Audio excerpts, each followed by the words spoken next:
Chennai Perungudi Burma colony Thiruvalluvar நகர் 10வது தெருவில் அரியன் filters நிறுவனம் தரைத்தளம் மற்றும் 4 அடுக்கில் கட்டுமான பணியில் ஈடுபட்டு வருகிறது.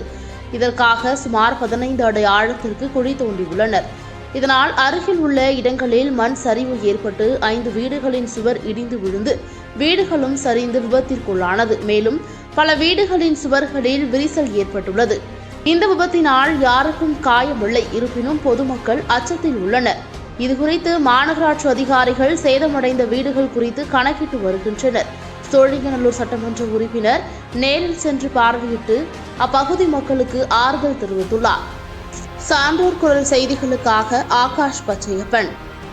செய்திகளை உடனுக்குடன் தெரிந்து கொள்ள சான்றோர் குரல் பக்கத்தை ஃபாலோ செய்து கொள்ளுங்கள்.